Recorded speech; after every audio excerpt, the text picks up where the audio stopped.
Phone current ఉండదు, డబ్బన్న మాటకి చోటే లేదు, ఆ ఊరి ప్రత్యేకతే వేరు, కూడు గూడు గుడ్డ ఇవి మనిషికి కావాల్సిన కనీస అవసరాలు. కానీ రోజులు మారే కొద్దీ ఇవి జాబితాల్లోకి కొత్తవి కూడా చేరుతున్నాయి. టీవీ, సెల్ ఫోన్, కరెంట్ ఇవి కూడా మనిషికి కావాల్సిన కనీస అవసరాలు జాబితాల్లో చేరిపోయాయి.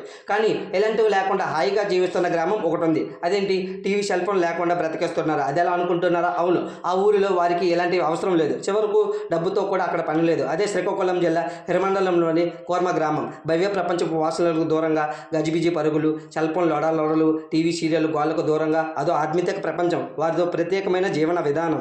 అంతకపల్లి అడవిలో ఈ కూరంగం ఉంటుంది. ఇక్కడ టీవీలో గొడవ ఉండదు, సెల్ ఫోన్ రింగ్ టోన్లు బెడవ అస్సలు ఉండదు, అంతెందుకు కరెంట్ అనేది ఉండదు. అరబిడ్డలకు దూరంగా ప్రకృతి ఒడిలో ఇక్కడ వారంతా జీవిస్తుంటారు వాళ్ళు. అలా అని వీరంతా చదువుకునేవారు అడవి బిడ్డలో కాదు, ఉన్నంత చదువులు చదివి పెద్ద ఉద్యోగులు చేసిన వారే. అయితే రూపాయి సంపాదన జీవిత పరమాత్మను కాదని, అంతకు మించే వేరే ఉందని ఆ అన్వేషణ మార్గంలోనే సనాతన ధర్మాన్ని అనుసరిస్తూ ఇక్కడ జీవిస్తున్నారు.